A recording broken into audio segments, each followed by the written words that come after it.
भैया बीजेपी का नारा में बीजेपी के लोग ही विरोध कर रहे हैं। पहला पंकजा मुंडे, केंद्रीय मंत्री नहीं है पंकजा मुंडे, उन्होंने कहा कि हम इस नारे के समर्थन में नहीं है। दूसरा, बीजेपी की सरकार में उप मुख्यमंत्री अजीत दादा पवार, उन्होंने कहा कि हमें समर्थन नहीं। अशोक चौहान जो कल तक कांग्रेस में थे, घोटालेबाज थे, आज उनको बीजेपी राज्यसभा भेजकर बड़ा अच्छा कर लिया। तो राज्यसभा वाले कहे कि हम भी इस नारे का समर्थन में नहीं है। तो आपका लोग विरोध कर रहा है और हम कह रहे हैं कि हाँ बीजेपी में सटोगे तो कटोगे। हमने उस नारे का समर्थन किया। कैसे कटोगे? आरक्षण के लिए कटोगे। तेजस्वी की सरकार आई, महागठबंधन की सरकार आई तो 75% आरक्षण को बढ़ाया गया और फिर जब इनकी सरकार आ गई तो आरक्षण को रोक तंत्र लगाकर पटना हाईकोर्ट में रोक दिया गया। तेजस्वी महागठबंधन इंडिया गठबंधन की सरकार आई तो बिहार में जाति जनगणना कराया गया और जब आपकी सरकार आई थी तो आपने केंद्र की सरकार जाति जनगणना को रोक दिया। जब आपकी सरकार आई तो बिहार में जो मिलने वाला विशेष राज्य का दर्जा आपने बंद कर दिया। जब हमारी सरकार थी तो हमने विशेष राज्य के लिए आंदोलन किया था। इसलिए आप कटोगे बटोगे, नारा एकदम स्पष्ट है। भाजपा में सटोगे तो अपने अधिकार से कटोगे। अधिकार था बिहार का विशेष राज्य का दर्जा, अधिकार नहीं दिया जा रहा है। बिहार का अधिकार था बिहार में पता ही हवाई अड्डा खोलने का, छपरा में हवाई अड्डा खोलने का, छपरा में चीनी मिल खोलने का, पेपर मिल खोलने का, कहा गया सारा योजना भाई। इसलिए भाजपा में सटोगे तो कटोगे। कहीं ना कहीं तीसरी बार जो नरेंद्र मोदी को चुना गया है, कार्यकाल अच्छा रहा, सबको तीसरी बार चुना गया है। नहीं, पहली बार में पूर्ण बहुमत, दूसरी बार भी बहुमत, तीसरी बार भिखमंगा बना दिया। अपने दम पर है क्या? हर चुनाव में हर चीज में दो तरह का मामला होता है, एक पक्ष एक विपक्ष। एक पक्ष का आदमी अपने दम पर विपक्ष का नेता है और एक पक्ष का आदमी अपने दम पर प्रधानमंत्री नहीं है। नीतीश नायडू एनडीए, नीतीश नायडू डिस डिपार्टमेंट एस alliance, Nitish Naidu department alliance की सलाहकार है, अपना सरकार थोड़ी है। पहले मोदी भाजपा की सरकार फलना है, अब करेंगे एनडीए की सरकार। तो देख लीजिए कहाँ स्पष्ट भैया। इस बार लगनी की है, अगली बार खत्म कर देंगे। अच्छा, एक बात है जो मिलने की बात कर रहे हैं, तो अगर हिंदू एकता की एक करने की बात कर रहे हैं तो क्या गलत कर रहे हैं इसमें? तो स्पष्ट रूप से कहीं ना कहीं हम हिंदू के लिए कर रहे हैं। छुप के क्या कर रहे हैं भैया? अगर हिंदू की एकता के लिए कर रहे हैं, हम ऐसा एकता खोजना चाहते भैया। महाराष्ट्र की बीजेपी सरकार ने उर्दू टीचरों का, उर्दू कौन पढ़ाता है? उर्दू कौन पढ़ाता है बताओ? उर्दू टीचरों का वेतन बढ़ा दिया गया 10,000 रुपया। क्यों संस्कृत टीचरों का वेतन नहीं बढ़ाया गया? क्यों संस्कृत टीचरों का? धर्म का रक्षा हम करेंगे, अब वेतन बढ़ेगा मुस्लिम लोग का।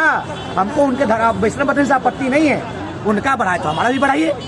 आप करें कि हम हिंदू के लिए कर रहे हैं, हिंदू के लिए तो कहाँ 10,000 वेतन बढ़ा? उर्दू टीचरों का वेतन बढ़ाया गया महाराष्ट्र की सरकार के द्वारा, एकनाथ शिंदे और भाजपा की सरकार के द्वारा। क्यों संस्कृत के टीचरों का वेतन नहीं बढ़ाया गया? तो आप तो ना हिंदू का काम कर रहे हैं, तो मुस्लिम का काम कर रहे हैं। आप तो अपना राजनीतिक रोटी सेक रहे हैं। इस बार राजनीतिक रोटी सेकने वाले को बिहार स्वीकार नहीं करेगा भैया। बिहार उड़ता पंछी को हल्दी लगाता है, अमेरिका महाराष्ट्र नहीं है। यहाँ विचित्र तरह के खेल होगा, मोदी जी को पता नहीं चलेगा। नहीं, एक चीज और ये भी होता है कि बीजेपी की सरकार आती है तो छात्रों के ऊपर ही हमला किया जाता है लगातार। जिस तरह से पेपर लीक हुआ अभी कुछ दिन पहले, यहाँ पे कल जो प्रोटेस्ट चल रहा था यहाँ पे किसी एग्जाम के लिए, उसकी मांगे पूरी। अरे भाई, छात्रों के हम छात्र आंदोलन के लिए विशाल यादव 4 दिन जेल गया है छात्र आंदोलन के लिए।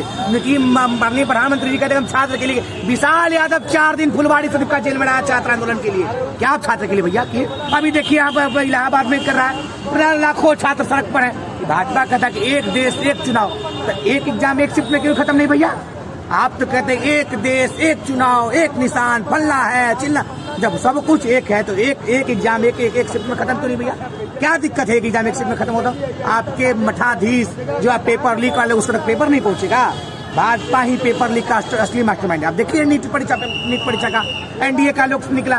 संजीव मुखिया खगड़िया वाला कौन है? शिक्षा मंत्री भी नहीं मानने को तैयार थे, कैसा हुआ है? मानने को तैयार नहीं है, लेकिन 100 से अधिक छात्रों को नीट पेपर लीक के मामला में रखा हुआ है। वहाँ पे मानने को तैयार नहीं है, मानने को तैयार नहीं, लेकिन 100 से अधिक नीट पेपर मामला में रखे हुए गिरफ्तार। या तो शिक्षा मंत्री दोषी है या तो ये लोग दोषी है। वो तो दोषी होगा भैया। काहे 100 लोग बिना नीट के अंदर है? हम उसको छोड़िए।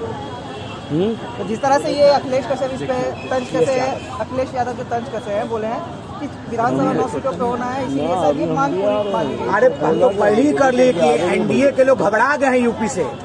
चुनाव होना चाहिए 10 सीट पर। मिल्कीपुर विधानसभा का चुनाव क्यों नहीं हो रहा? घबरा गए क्या अभी? 9 सीट। अरे अयोध्या ने आपको हरा दिया, अयोध्या दिखा दिया कि हम राम के वंशज और राम के साथ है, दंगाई के साथ नहीं है। अयोध्या ने दिखा दिया कि हम बैर खाने वाले सबरी के साथ है, आपके साथ दंगाई के साथ नहीं है। अवधेश प्रसाद सिंह दलित नेता, अवधेश प्रसाद सिंह, सबरी भी दलित थी। राम जी उनके यहाँ गए थे बैर खाने, आपके यहाँ नहीं आए थे। इसलिए अयोध्या के लोग दलित नेता को विजयी बनाए। तो क्यों मिल्कीपुर में चुनाव नहीं करवा? मिल्कीपुर में चुनाव कराइए। आप तो मिल्कीपुर करवाए नहीं, फिर 9 सीट पे करवाए, फिर हुआ कि डेट होगा 13 तारीख को। ना भैया 20 कर दो। कैसा चुनाव आयोग है भैया? आपको पता नहीं था? कोई भी काम करने से पहले उसका रूपरेखा तैयार होता है। आपका कुंभ मेला लगेगा तो ये है तो वो है, तो पहले कहा था कुछ भी कर लीजिए, उत्तर प्रदेश की 9 सीट पर इंडिया गठबंधन अपना परचम लहरा रहा है। आने वाला 2027 में इंडिया महागठबंधन की सरकार यूपी में बनने जा रही है।